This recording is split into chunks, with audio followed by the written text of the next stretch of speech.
Entonces, ahora entramos a ver lo que serían miembros de compresión.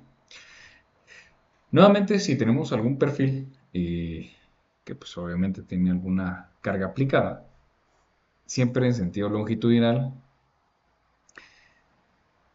esa carga sobre un área claramente va a generar un esfuerzo. Esfuerzo normal precisamente porque está a 90 grados, perdón, está, bueno, sí, actuando en un plano a 90 grados del sentido del vector de la carga aplicada. De tal forma que podemos tener tres escenarios posibles. O tenemos una condición estable donde básicamente el perfil o la carga aplicada es más pequeña que la carga crítica. Un estado de equilibrio neutral donde estamos igualando la capacidad de la carga crítica, ahora les voy a explicar qué es eso, y otro donde tenemos una condición inestable donde la carga excede la carga crítica. ¿Cuál es la desventaja de una condición inestable? No tenemos ningún eh, control o sí, no tenemos ningún control sobre el comportamiento que va a tener el perfil. O sea, se puede comportar de cualquier manera. ¿Y a qué me refiero? Hay un par de videos, un par de enlaces aquí que pueden ver en su diapositiva número, no sé cuál sea esta, la 24. Bueno, se los puse en dos por página, entonces están a 12. Tal vez ya más tranquilitos, después lo pueden ver. Pero, bueno, veamos, tal vez básicamente es un par de videos que ensayan, donde ensayan algunas piezas. em,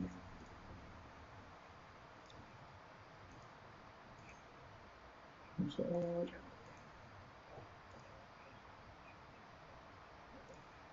Prácticamente van ensayando algunas piezas. Este es el segundo enlace. No le pongo audio, hay un poco de ruido ahí en el audio, ahí lo van a poder ver después. Pero lo que están ensayando aquí son dos perfiles, ¿sí? A ver, noten acá cómo se empieza a doblar justamente esta parte. A ver, vean ustedes nuevamente. Ahí empieza a doblar la sección y de repente eh, termina de fallar la pieza. ¿Y qué es lo que sucede? Tenemos una columna, digamos, relativamente grande o esbelta para el tipo de carga que vamos a tener. Entonces, uno esperaría que, digamos, ante una carga a compresión, si hacemos el mismo caso que un cilindro de concreto, lo que esperamos es de que reviente o que explote. En cambio, en el acero, como casi siempre tenemos perfiles pues, vacíos o perfiles huecos, así como este que tenemos acá, que es un perfil tubular. De hecho, son dos perfiles tipo C.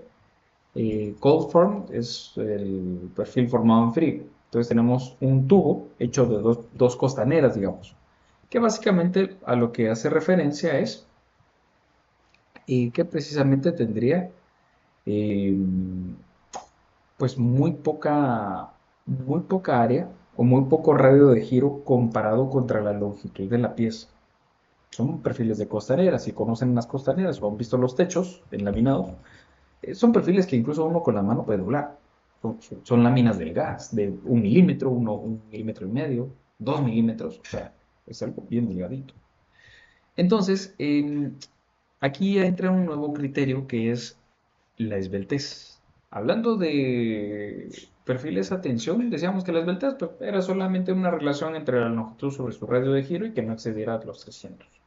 Porque en la tensión, si uno excedía a eso, lo que pasaba es de que iba a vibrar, sí, tiende a vibrar la estructura, como lo de la cuerda de una guitarra, ¿verdad?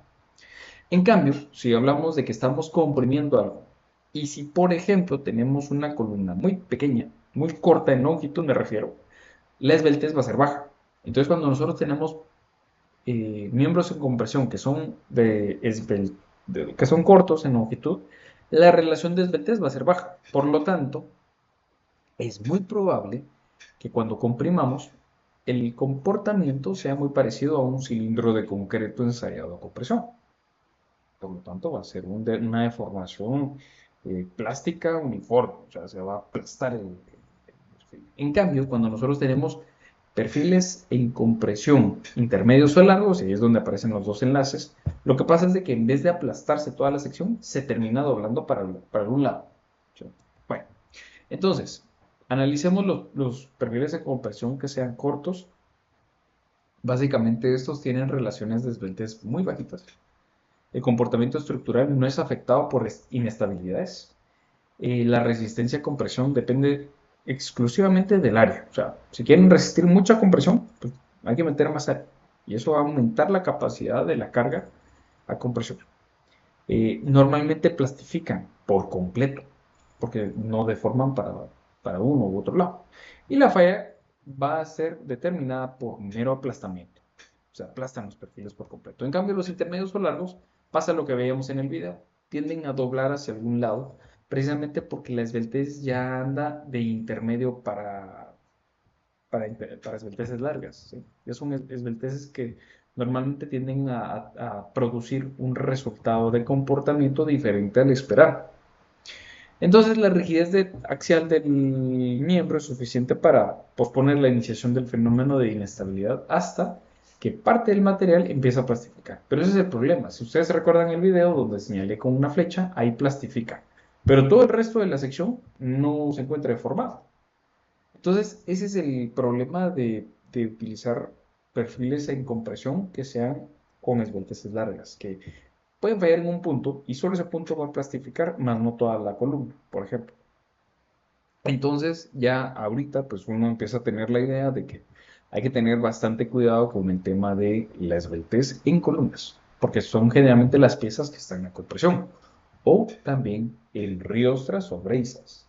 Ya lo vamos a ir viendo más adelante. Entonces, esta resistencia depende de qué tan rígido va a ser pues, el miembro que esté a compresión, el esfuerzo de fluencia del acero. O sea, si necesitamos mucha compresión o cargas elevadísimas a compresión, lo mejor es tener FIs altos. ¿Sí? Entonces, puede ser buena idea que aquí sí valga la pena utilizar perfiles de altísima resistencia. La forma y las dimensiones de sus secciones transversales también pues, va a afectar, porque no es lo mismo comprimir un tubo que un perfil angular, por ejemplo, o que una placa. La distribución de los esfuerzos residuales tiene que ver también con la memoria que tiene la pieza desde que era un lingote y pues empezó a formar. Y la falla queda determinada por inestabilidad inelástica.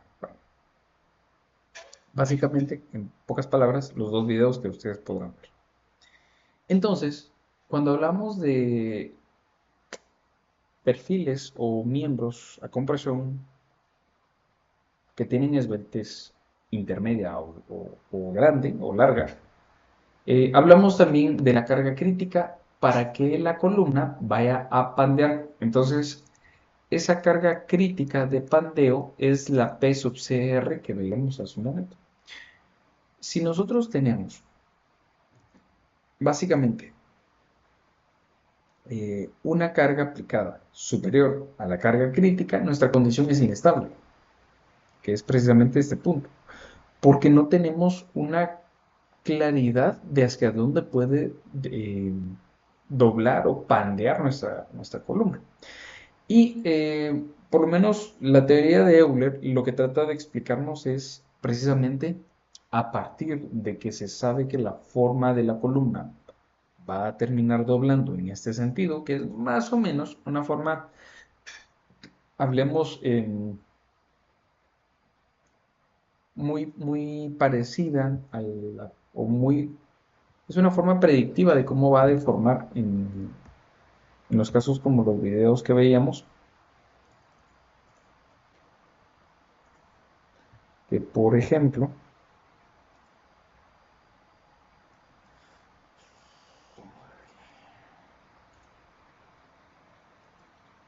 voy a cargar aquí rapidito el segundo video, ya lo podrán ver pues más. Más adelante, en un ratito, miren, aquí se tiene un perfil HSS. Ahora ya saben que un perfil HSS es un tubo de 2 pulgadas por 1 por un espesor de 0,625 y la longitud es de 26 pulgadas. El soporte es un pin support, que es básicamente un apoyo tipo pin o tipo articulado, ¿sí?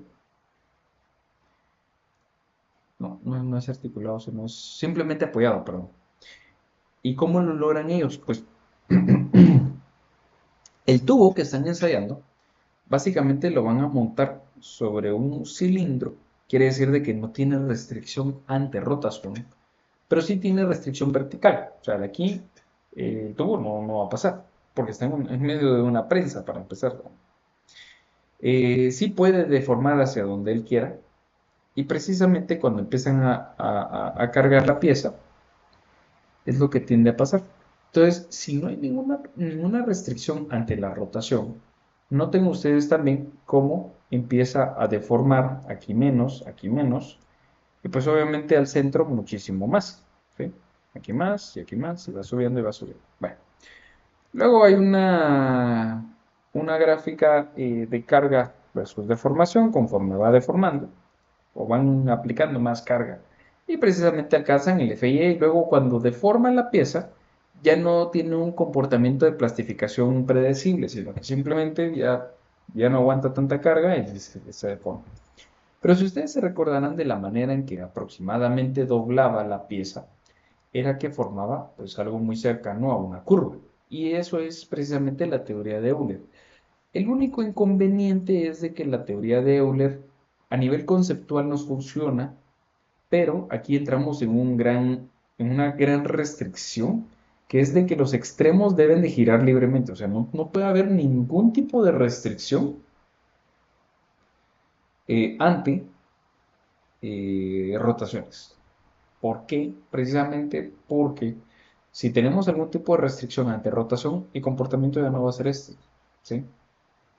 Bueno, pero alguien me puede decir, pero es que mire, o sea, esto físicamente lograrlo es complicado. O sea, un edificio no va a tener este tipo de columnas. Aquí hay una comprobación matemática de dónde es de que sale la ecuación. Básicamente, siguiendo la elástica de la deformación, se hace se deriva, perdón, el desplazamiento respecto a los diferentes diferenciales verticales y se va a alcanzar y se deriva básicamente desde una longitud cero hasta la longitud valor L. Y cuando ustedes pues ya terminen de hacer la derivada, que digamos aquí como estamos tratando de abarcar más contenido, aquí está la demostración. Y al momento de evaluarla es básicamente desde cero hasta L, donde resulta esta ecuación que está en la parte superior. Y obviamente esto lo que produce es la ecuación que nosotros estamos utilizando.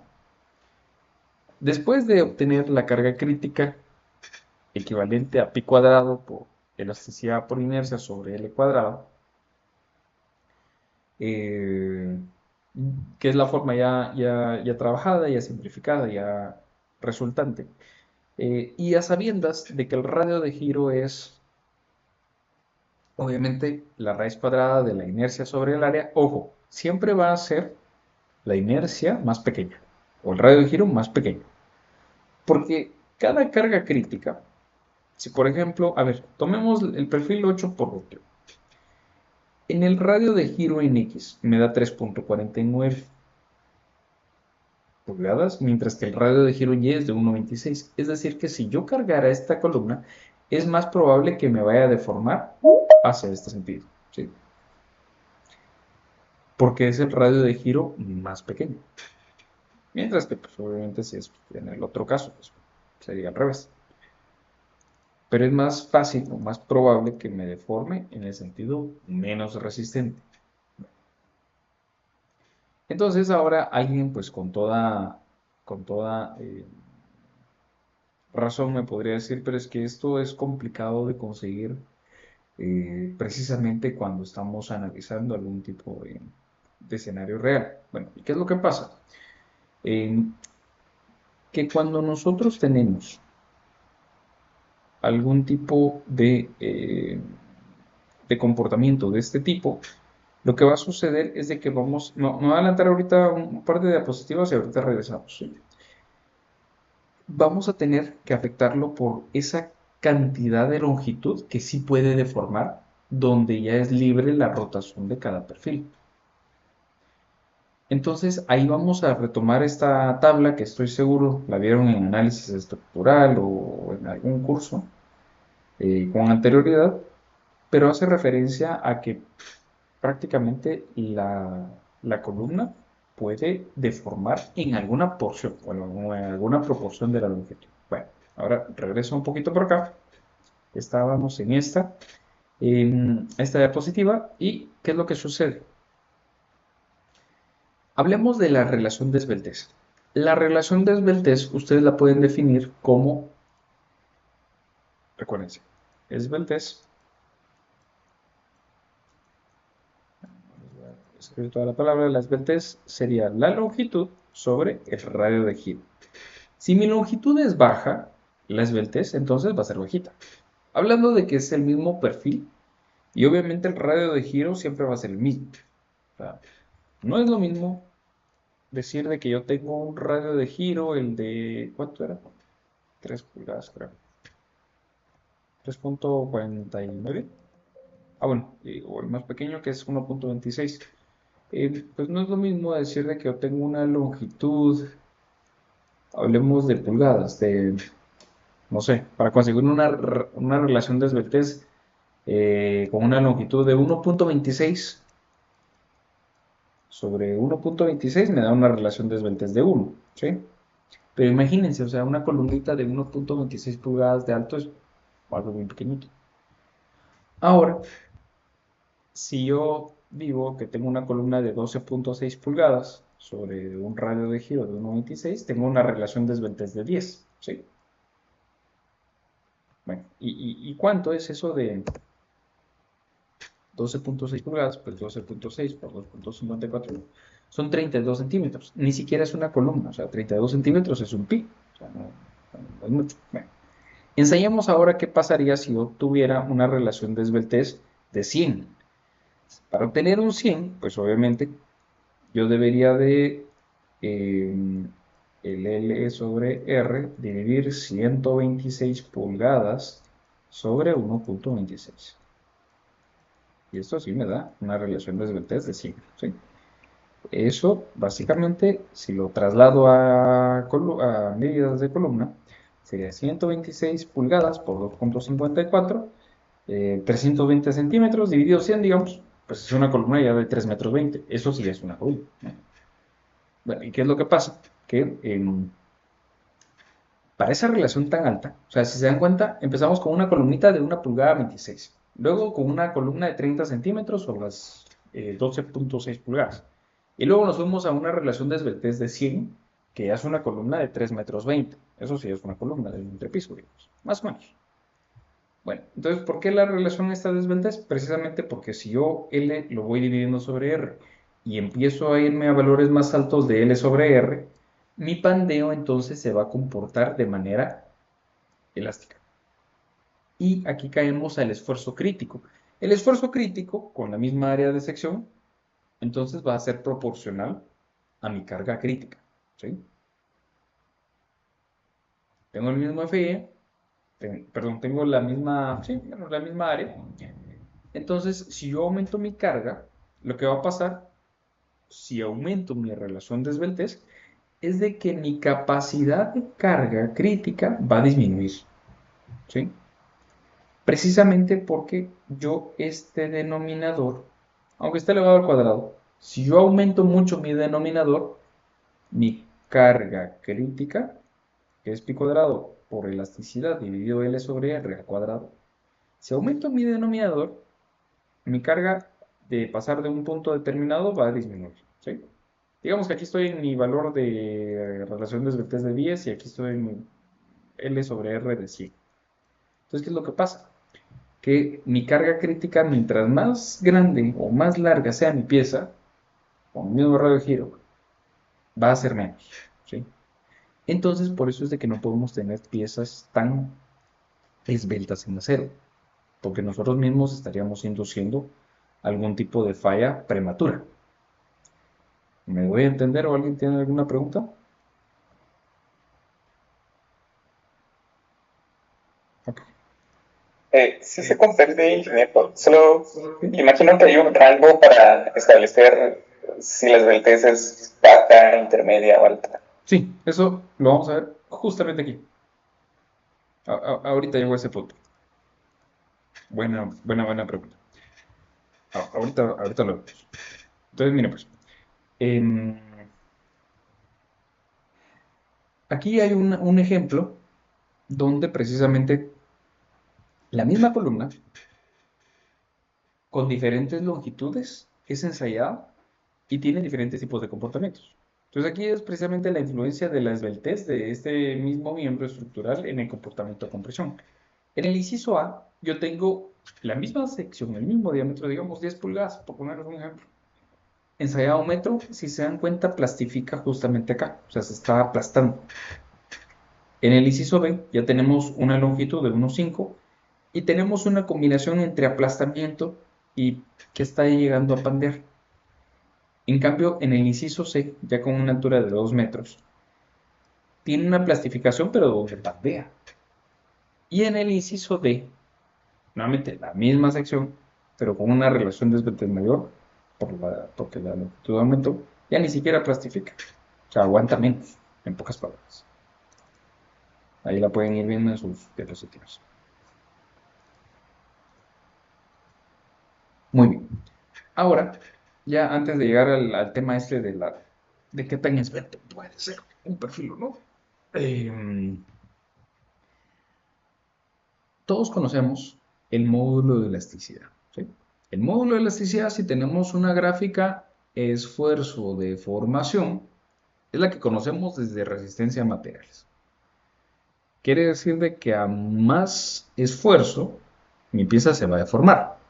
A tal punto que en algún momento yo voy a empezar a exceder esta cruz o esta X en rojo y voy a pasar de un rango elástico a un rango plástico, ¿sí? Eso es lo que todos sabemos.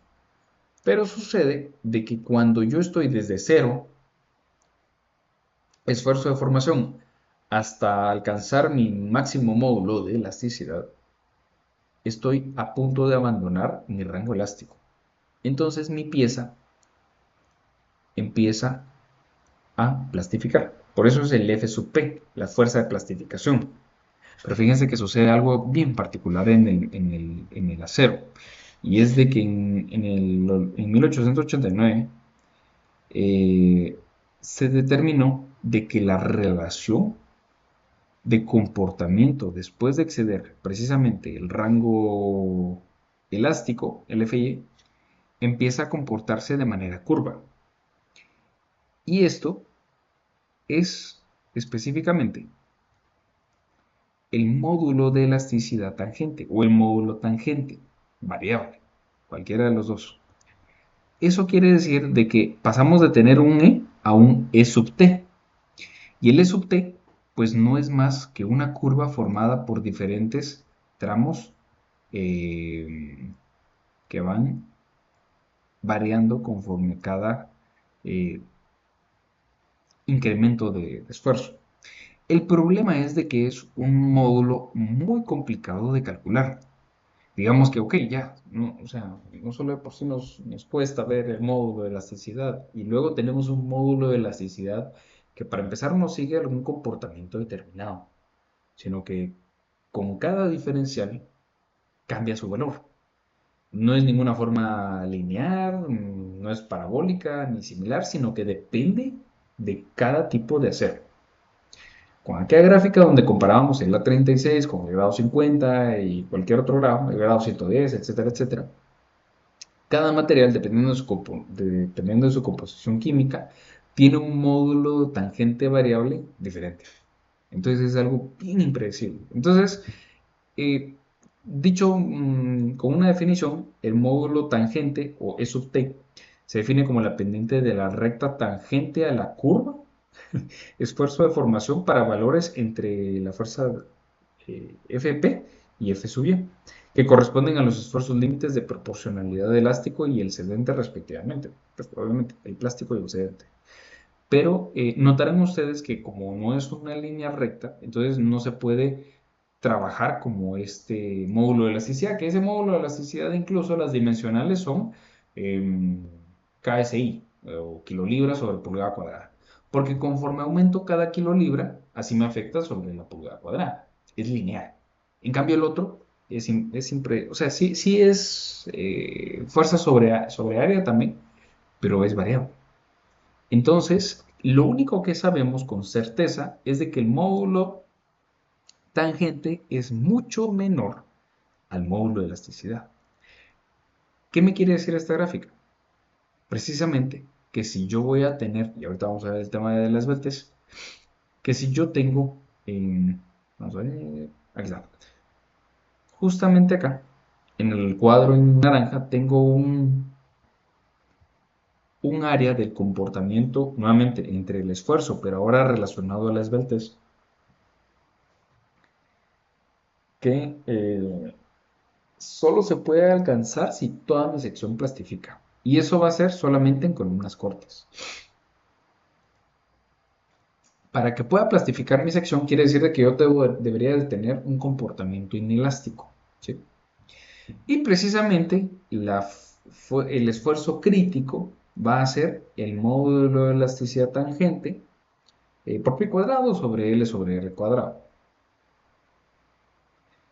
¿Cómo saber si mi columna es esbelta o no? Normalmente de 0 a 100 en relación de esbeltez es una columna corta. Esa generalmente va a plastificar. En cambio, si yo tengo una relación entre 100 y 200, mi esbeltez, perdón, entre 100 y 200 como razón de esbeltez, entonces yo tengo una columna larga. La esbeltez en acero siempre se define con la letra griega lambda. Entonces este valor lo vamos a empezar a utilizar especialmente para cálculos de estabilidad. ¿Ya? Vamos a ver. Saquemos más información de acá. Hay un punto medular que es una relación de esbeltez de 100. Nuevamente, de 0 a 10, digamos yo tengo un bloque de compresión, ni siquiera se comporta como columna eso, sino que es un bloque. Así como el ejemplo que veíamos con la relación de esbeltez de 1, una columnita de 1.26 pulgadas, eso ni siquiera se comporta como columna, sino que es un bloque de compresión. Ahí se plastifica al 100%. En cambio, entre 10 y 100, hablamos de que es una columna, pero corta. Entonces, normalmente va a plastificar. Luego, pasando los 100 L sobre R, ya tenemos una columna larga. ¿Sí? Entonces, ¿qué es lo que sucede? Precisamente que nuestro esfuerzo crítico para la carga crítica empieza a tener un decaimiento y empieza a bajar, empieza a bajar, empieza a bajar. Y aquí sucede de que mientras yo tengo más esbeltez, menos carga voy a resistir. Entonces ahí sí es predecible mi módulo de elasticidad porque ya sabemos que mi sección simplemente no va a plastificar, antes va a doblar. Entonces podemos concluir que cuando yo tengo un pandeo elástico, por ese comportamiento que recién mencionamos, vamos a tener precisamente este tipo de deformadas. ¿Sí? Pregunto, ¿queda claro este punto?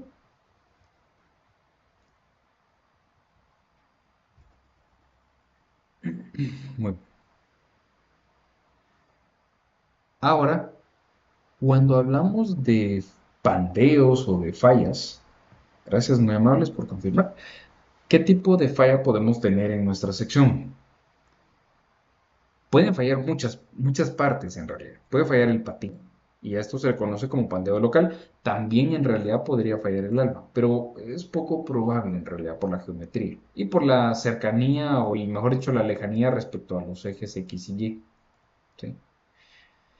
Podemos tener pandeo, pero por flexión, tanto alrededor del eje X como alrededor del eje Y. ¿Sí? Entonces noten ustedes cómo se tiende a curvear la pieza. Casi siempre la que más va a producir falla con perfiles pues, normales o livianos son las que van a rodar alrededor del eje Y, ¿sí? ¿A qué me refiero? A ver, vean esto. Perfil 8 por 21. Digamos que tiene dimensiones pues estándares, ¿sí? Veamos un perfil 14 por 26. Tenemos pues 14 pulgadas, casi 3.9 por 5 pulgadas de ancho. También el que es de esperarse que sea el pequeñito es el radio de giro. Ahora vámonos a un perfil que se le conoce como perfil jumbo, un perfil grande, un perfil muy pesado. Eh, Permítanme, estos para empezar ni siquiera siguen la relación de 14 pulgadas, noten ustedes. Pero hay unos, permítanme. Ah, sí, así como este, el 14 por 370, pues son 370 libras sobre pi. Vamos a ver, 7, 427, no, este sigue teniendo la misma relación, permítanme, yo creo que a partir de aquí, 4.1 y... Son pocos, son solo como uno o dos perfiles los que... Este es, creo. Ah, no. Seguimos teniendo siempre radios de giro en Y más pequeños. Bueno, bien por ahí. Aquí a que lo logren encontrar va a estar complicado. Pero nuevamente, mientras más va subiendo el peso, noten ustedes cómo las dimensiones pueden invertirse hasta cierto punto. Es cierto, aquí ya no estamos en 14 pulgadas, pero genera una variación considerable en cuanto a las medidas. Entonces, normalmente este tipo de fallas sale sobre todo en perfiles no W, sino perfiles HP. ¿Sí? Eh, Esos perfiles, em, bueno, yo generalmente para lo que los he utilizado son para pilotes, por ejemplo. Estos perfiles HP casi siempre los he utilizado en pilotes para puentes, por ejemplo. Em,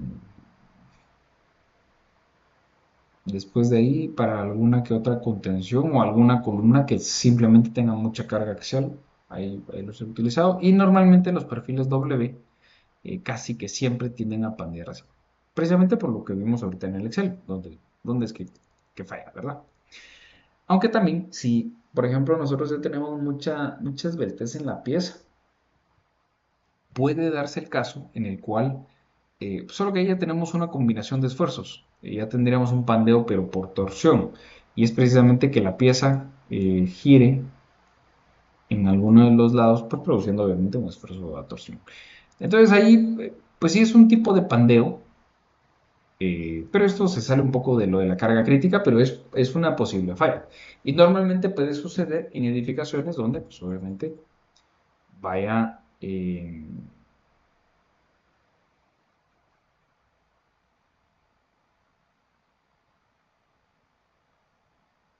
donde va produciendo alguna falla y esto lo que hace es precisamente también fallar la pieza, ¿sí? Ahora, si nosotros esto lo pasamos a la realidad, que era lo que hablábamos hace un momentito, en el video, en el segundo video, notábamos que tenía apoyos tipo roller o tipo articulados, digamos, restringidos en desplazamiento vertical. Eh, pero lo que sí va a pasar es de que entonces nosotros tenemos que, uy, perdonen ahí, solo revisen su PDF si está, aquí hubo un pequeño error, el paréntesis se fue para abajo y la R tendría que ir aquí, perdonen. Pues les decía de que como en la realidad no es de que en un edificio de marcos tengamos una columna libre para que ella rote y desplace donde quiera, nosotros tenemos muchas veces diferentes condiciones de apoyo. Precisamente esto es o que esté empotrada mi columna en la parte inferior y superior. Y ahí, ¿qué es lo que va a suceder? Pues como la rotación se encuentra restringida en los extremos, porque obviamente ustedes, si se recordarán de análisis estructural, sabemos que cuando está empotrada una viga, por ejemplo, no columna, sino una viga, o bueno, una columna, Aquí produce tres tipos de reacciones. Vamos a borrar aquí. Producía una restricción ante carga vertical o horizontal, pero también producía una reacción ante un momento. Esa era la particularidad de un empotramiento. Esto es recordándonos de análisis estructural. Entonces, ¿qué es lo que sucede? Cuando tenemos esa restricción a rotación y reacción de momento, precisamente en el inicio no va a pandear. Sale nuestra columna, digamos, pues rectecita, y de repente ahí sí genera una deformación. A ver, no sucede exactamente así un cambio tan abrupto, pero ese es el punto. ¿Sí? Precisamente porque no va a deformar completamente la longitud, entonces esto nos produce un valor recomendado para el diseño y un valor teórico. El valor teórico, o lo que se supone, es de que si nos vamos a análisis estructural y lo hacemos muy idealizado, el 50% de la longitud sería la que nosotros esperamos que vaya a deformar. Es poco probable que pase. Entonces nosotros tenemos una segunda columna, segunda fila de valores que son los recomendados. Esos valores recomendados son los que nosotros para cálculos tendríamos que utilizar. Precisamente en columnas empotradas no utilizamos punto .5, aunque teóricamente es lo que deberíamos de utilizar, sino que utilizamos punto .65, porque es más cercano al valor real. ¿Sí? Si tenemos un apoyo empotrado y otro pues, articulado, no, en teoría deberíamos estar cercanos a punto .70. Vean que aquí ya vamos aumentando la cantidad o la proporción de longitud que se podría utilizar. Eh, pero el valor que deberíamos de utilizar recomendado para el diseño sería de punto .80. Si tenemos un apoyo empotrado, pero, noten ustedes, el cuadradito significa que es rotación restringida, pero la traslación es libre. O sea, no va a ser esto nuestra columna, pero sí puede trasladar. Sí, eso es de los grados de libertad que ustedes ya conocen. Los grados de libertad pueden ser dos, uno es la traslación y otro es la rotación. Pero aquí no hay rotación, pero sí hay traslación. Entonces, el 100% de la longitud va a deformar, pero se recomienda utilizar 1.20. Si tenemos dos apoyos articulados, rotación libre y traslación restringida, ahí el 100% de nuestra longitud deforma. Y este sí es el comportamiento de la carga crítica. ¿Sí? Notarán ustedes que la curva o la forma de deformar, precisamente acá, es igual al diagrama que se derivó hace un momentito. Si nosotros tenemos rotación libre y traslación libre en la parte superior, pero sí está empotrada en la base, teóricamente duplica su longitud. A ver, alguien puede decir así, pero ¿cómo va a medir el doble si tiene una longitud definida? Cierto, pero es que también, hablando de la capacidad que puede rotar la columna, en algún punto hay que demostrar que es muy rotable, digamos, o muy desplazable. Entonces lo que se hace es afectar la longitud. Y también, si por ejemplo tenemos un apoyo que tiene rotación libre, traslación restringida, pero tiene rotación restringida y traslación libre arriba, también asumimos que pues, el 200% de la longitud puede ser deformable, ¿sí? Teóricamente. O sea, esto es una mera respuesta al análisis estructural, ¿verdad? Muy bien. No sé si esto quedará claro. Bueno, muy bien. Ahora, pues digamos que si nosotros vamos a aplicar estos conceptos para sistemas de marcos, esto sí lo vamos a tener que ver con un ejemplo. Permítanme, solo quiero ver algo aquí rapidito. Vamos a ver, son las 8:53. Bueno, sí, al menos que voy a alcanzar. Bueno, hablando de sistemas de marcos, ¿sí? Asumamos que vamos a analizar la columna que está entre el punto B y el punto A. Obviamente esa columna tiene una altura, tiene una longitud. Pero si yo les preguntara, estos dos puntos que estoy señalando con las flechas, el punto A y el punto E, ¿cómo se van a comportar? ¿Será que se comportan como... o cuál debería ser mi valor de K? ¿De 1, de 0.8, de 1.20, de 2.10, de cuánto? ¿Qué creen ustedes? ¿O a quién se asemeja ese comportamiento de una columna en un marco? A ver, ¿qué opinan?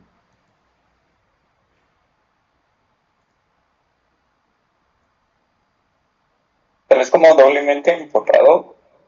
Ok, doblemente empotrado, entonces sería un valor de 0.65, ¿ok? ¿Alguien más?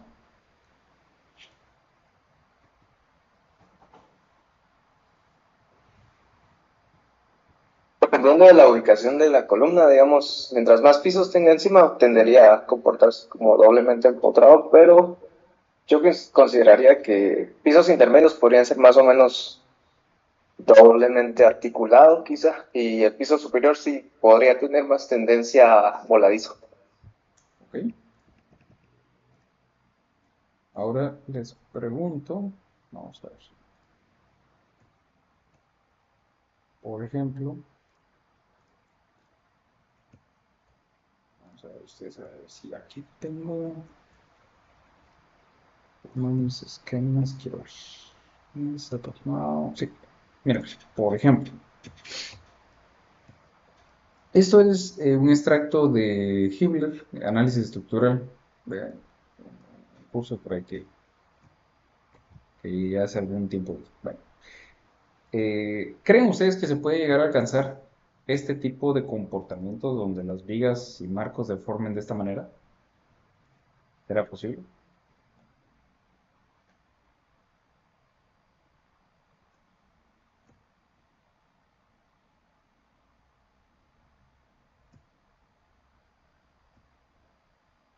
¿Por qué les digo esto? Digamos que si se enfocan ahora entre la viga entre F y E, más o menos, sí, aquí está, entre F y E, más o menos. Esa viga entre F y E está obedeciendo a una carga, ya en la realidad, pues hablando de lo que sí tenemos ya en la realidad.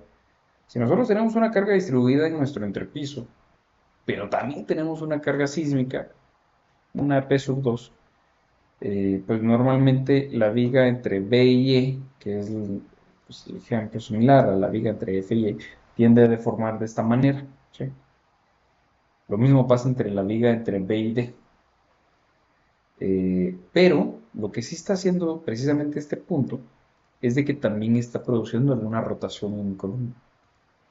Entonces, ¿cuál es el detalle y por qué nos cuesta un poco responder eso exactamente? O sea, si yo les pregunto a ustedes, ¿qué comportamiento tiene esta columna? ¿Es doble empotrado o es cómo? No es tan fácil dar un valor exacto. De hecho, pues felicito a los que se animaron a dar un valor porque es bien complicado. Incluso cuesta definir exactamente cómo se va a comportar. Entonces, ¿qué es lo que sucede? Eh, Dependiendo de qué elementos nos lleguen a hacer o no alguna restricción, podríamos tener entonces o una rotación completa como estas o algún comportamiento como estos, o depende. Pero es que también estará en función de qué piezas lleguen al punto de análisis. ¿A qué me refiero? No es lo mismo la rotación que va a tener esta columna, que solamente en la parte de abajo tiene una columna, una viga, y en la parte de arriba, aquí donde está el cursor, tiene nada más una viga. Hablando de 2D, dos dimensiones. En cambio, la que está entre B y A tiene en la parte de abajo tiene columna, tiene dos vigas, y en la parte de arriba también tiene columna y dos vigas. Y eso va más o menos con la respuesta que nos decía el compañero también. Depende qué elementos tenga en la parte de arriba. También depende qué elementos tenga en la par. Porque, digamos que este nodo es más rotable y desplazable que este, por ejemplo. No sé si me voy a entender. Si no, digo, pregunten por favor. Pero es más probable que la elástica aquí del marco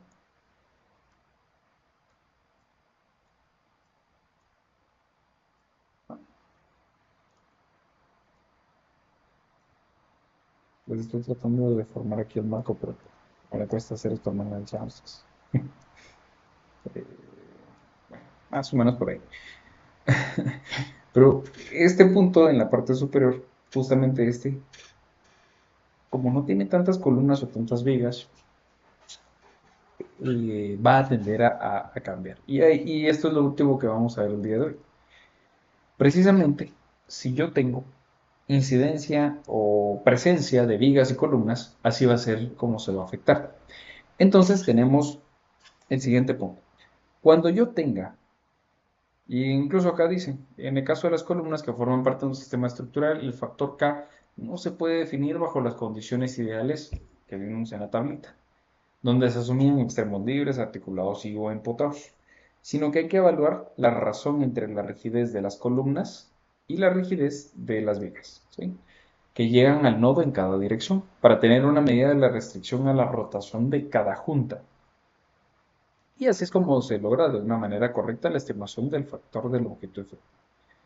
Cuando nosotros tengamos apoyos articulados, en teoría, el valor de G, que ahorita les voy a explicar qué es eso, tiende a ser un infinito. ¿Qué quiere decir eso? El valor de G es una ponderación de lo que llega al nodo. Es decir, nuevamente, columna entre B y A. En la parte de B tiene un valor que está en función a la cantidad de columnas sobre vigas. ¿Y cómo es el aporte? Si ustedes se recordarán de análisis estructural, probablemente, la rigidez de cada pieza puede estar definida con la elasticidad, la inercia, el área y la longitud. Si yo elasticidad la multiplico por la inercia y la divido en longitud, obtengo la rigidez, ¿sí? Si ustedes operan, digamos que pongámosle dimensionales a esto. Elasticidad, digamos que puede ser libras sobre pie, sobre pulgada, por poner un ejemplo. Elasticidad, ¿sí? Estoy multiplicando este valor. Multiplico ahora por la inercia y esto puede ir en pulgadas a la cuarta. Aquí elimino y tengo pulgadas a la 3. Y voy a dividir sobre longitud, que podría estar en pulgadas. Bueno, si hago ley de extremos, ¿sí?, al final pues también voy a eliminar esto y voy a obtener una rigidez, pero en libras por pulgada al cuadrado. Si yo en vez de utilizar inercia utilizara área, estaría utilizando la relación donde rigidez es igual a elasticidad por área. Uy, perdón. Eso es de análisis estructural. Ay, Dios santo. Es de análisis estructural. La rigidez era, no sé si me recuerdo, elasticidad por área sobre la longitud. Entonces aquí vamos a tener una en dimensionales, libras sobre pulgadas, digamos, por poner un valor dimensional. Y así es como, por ejemplo, calculábamos en dinámica de estructuras, las rigidez de los resortes y demás. Siempre llegamos a este mismo valor. Pero digamos que acá no lo estamos calculando linealmente. Por eso es de que nos quedan, ¿cómo se llama? Fuerza sobre área, ¿sí? Porque utilizamos las inercias, no las áreas. Pero de igual forma, pues, como vieron en la parte del cálculo de radios, esto, precisamente la inercia, pues también es igual o equivalente al radio de giro por el área. Y esto es más cercano a lo que nosotros utilizamos, no tanto el área, porque digamos una esfera con poco radio de giro, pero la misma área, podría tener la misma cantidad de pulgadas cuadradas que eso. bueno, tal vez no está tan grande, pero por ejemplo una 14 por 61, hablemos de que en área me da 17.9 y si yo utilizara una pipe,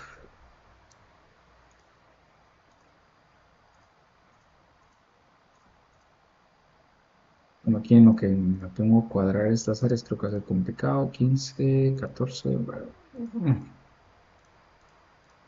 14 puntos, bueno, más o menos. ¿Qué es lo que estoy haciendo ahorita? Vean que aquí tengo en perfil W un área de 14.1 pulgadas cuadradas, pero tengo un radio de giro en X de 585.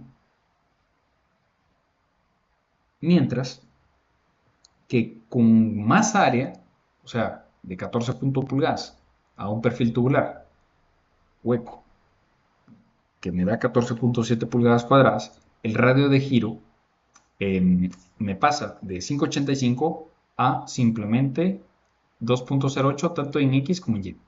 Entonces, por eso es de que nosotros para el cálculo de rigideces acá utilizamos inercias, ¿sí? No áreas.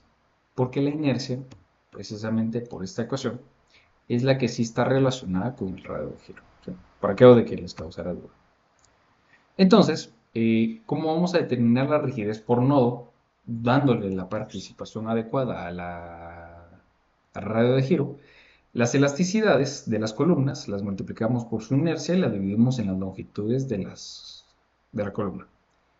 Hacemos la sumatoria eh, de estos valores de rigidez, el aporte de rigidez de cada columna, y toda la sumatoria de la rigidez de las columnas se divide sobre la sumatoria de la rigidez que aporta la viga.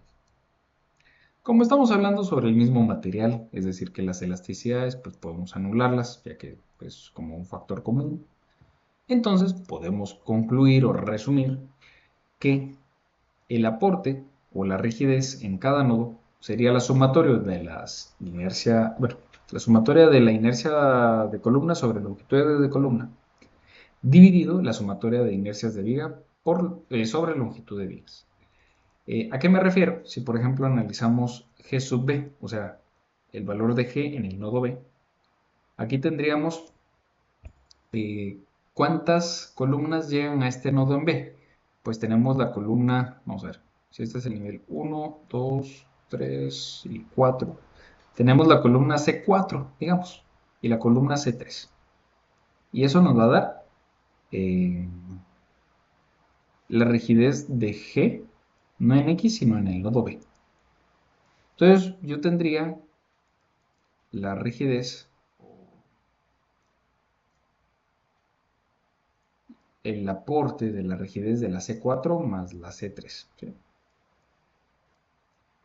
Y dividiría sobre, digamos que si yo tengo vigas acá, a ver, poner un nombre, viga 1 y viga 2. Yo tendría que sumar viga 1 más viga 2 acá. Y eso me va a dar el valor de la rigidez G en el nodo B. Y lo mismo haría para el valor de G en A.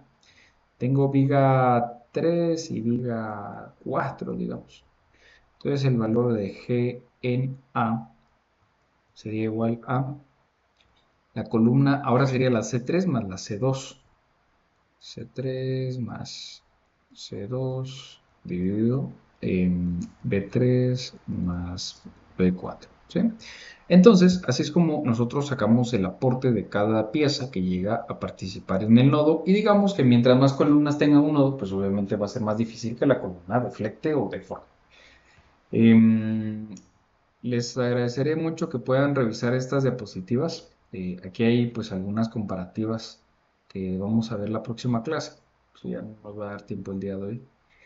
Pero con esto y haciendo un par de ejemplos podríamos revisar cómo van los marcos.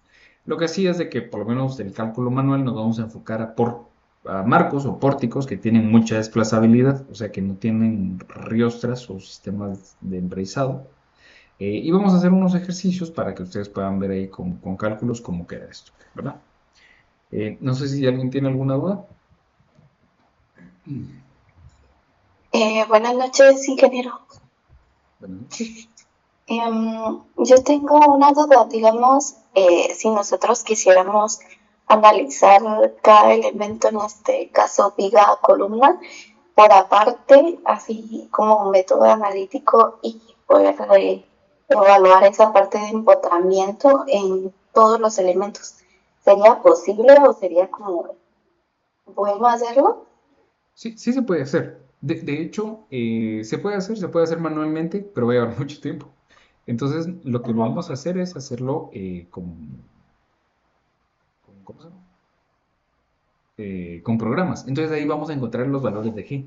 Pero digamos que ya sabríamos de dónde es que viene, ¿verdad? Y es por eso. Ujú. Ajá, es que como usted comentaba de la parte de cómo analizarlas, entonces yo como que miraba esa parte de hacerlo por individual y con una vida y analizarlo en empotramiento en ambos lados, extremos, digamos. Pero pues era una idea, no sabía Sí, sí, si fíjese que tomarlo así. sí se podría. El detalle es en que conseguir el empotramiento en ambos lados sí está muy complicado, ¿verdad? O sea, digamos que para que se aproxime mucho a un empotramiento, mira, y aquí está la respuesta. Si uno quisiera conseguir un empotramiento, que es este icono, el valor de G tendría que ser cero. Digamos que en teoría, ¿verdad? Para conseguir ese valor de cero, el aporte que me tendría que generar la inercia ya en total o acumulada de las vigas tendría que ser elevadísima. Tendríamos que tener unas vigas demasiado robustas. Imagínense una viga de, no sé, hablamos una locura, 2 metros de peralte y una columnita de apenas 10 centímetros. Eso sí va a generar un denominador muy alto y por lo tanto G va a tender a ser cero. No un cero exacto, pero sí va a ser muy cercano a cero. Entonces, con mucha inercia en las vigas, la columna, pues, que fuera una muy chiquitita, no va a poder rotar. Eso sí se aproximaría a empotramiento. Pero no sería práctico, digamos, ¿verdad? Es poco, eh, es muy difícil alcanzar ese G igual a cero. Ah, bueno, gracias. Claro, la verdad. ¿Alguien más? Ingeniero, buenas noches. Buenas noches. Tengo una duda. La longitud LC de la columna se toma libre, ¿verdad? Descontándole la altura de la viga. Correcto, correcto. Igual lo de la viga sería la luz libre, ¿verdad? Así es. Ujú. Aunque digamos que ahorita lo vamos a tomar a nivel de ejes, porque matemáticamente va a ser un poco más sencillo. Pero ya cuando lo analicemos en ITAF, les voy a enseñar cómo descontar cabalmente la rigidez del nodo, o sea, que es cabalmente la participación del peralte de vigas y columnas en cada nodo. Pero sí, ahí sí se descuenta. Ya haciéndolo fino sí se descuenta.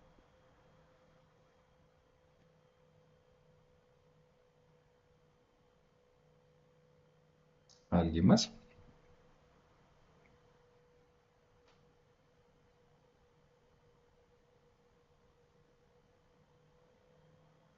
Muy bien. Ingeniero, buenas noches, gusto de saludarle. Yo tengo una duda, no sé si esto lo vamos a ver más adelante o si es así, entonces obvio mi pregunta. Cuando evaluamos ya, obviamente aquí estamos hablando de marcos, llamémosle en 2D. ¿Sí? ¿Qué pasa cuando utilizamos un edificio completo que tiene vigas en ambos sentidos, columnas en ambos sentidos? ¿Se evalúa como tal en 3D o seguimos evaluando los marcos de manera individual, cada uno en 2D? Sí se evalúa en 3D. Lo que pasa está en que, digamos que acá en 2D analizamos, si ustedes se recuerdan de lo de los grados de libertad, cada nodo tiene grados de libertad, ¿verdad? Que es precisamente desplazabilidad y rotación. ¿Sí? Sí, sí, sí, sí, recordamos eso, ¿verdad? De análisis. O probablemente de algún curso de aquí en la maestría. Sí, ¿verdad? Perfecto, excelente, ya me confirmaron por ahí. Entonces, cada nodo o ¿sabes? Cada nodo tiene sus dos grados de libertad. Y esto podría ser desplazable en X y también desplazable en Y. y también rotable en X y Y. Y si lo analizamos en 3D, ya pasamos a tener 6 grados de libertad. Entonces, sí, cada eje va a generar un aporte específico. Y por ejemplo, vamos a ver, yo creo que aquí tengo un ejemplo aquí a la mano, rapidito, vamos a ver. Pero sí, en 3D también va a tener su propio aporte. Vamos a ver aquí si podemos darle una corrida a esto rápido. Es un modelo bien sencillo, no es... Y pasó que este modelo cada vez lo modifico más porque lo uso para explicar. Eh, Vamos a ver aquí si nos da resultados rápidos y ya no les robo más tiempo. Vamos a ver aquí los detalles de esta columna. Es una 14 por 211. Em, Vamos a ver. Join Design. No, aquí no me aparece, me parece. A ver, pero sí, sí, sí se analiza. Aquí no nos está saliendo el valor. Permítame, quiero.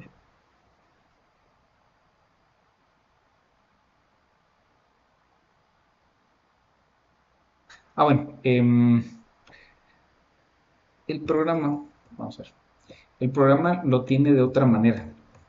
Si se dan cuenta, aquí aparece parámetros para torsión lateral. Bueno, en realidad es pandeo lateral torsional. Y aparece una L sub LTB, que es algo que ya vamos a ver, porque esta pieza no está solo a compresión, sino que está una flexocompresión. Ya lo vamos a ver. Pero la longitud real de esta columna no la toma al 100%, sino que la toma a un 0,84%. Pero sí, sí, sí, sí se afecta. Y se ensaya para el sentido más pequeño. Y por eso es de que se ensaya con relación de momentos en el eje 3, que es el X, digamos, el Y, mejor dicho, y sobre el 2, que es el X. Pero sí, hay que revisarlo en las tres dimensiones. Correcto. Y aquí es como ustedes determinan la longitud completa de la pieza. O la longitud real, digamos. Ya más fina. Pero sí, es muy complicado alcanzar un 50%, que es más o menos lo que nos daba, bueno, pues, estás en el cuadrito, esto, ¿verdad? O sea, llegar a un punto 65 de la longitud es bien complicado, o sea, tendría que ser muy rígida la unión, ¿verdad? Mucha, mucha rigidez en las vigas. Y eso sería muy caro, en realidad.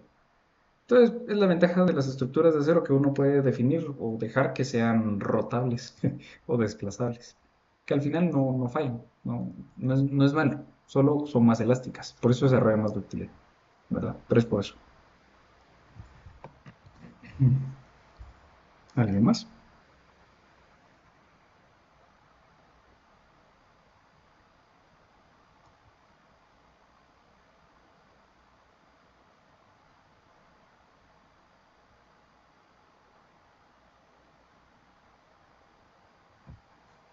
Muy bien.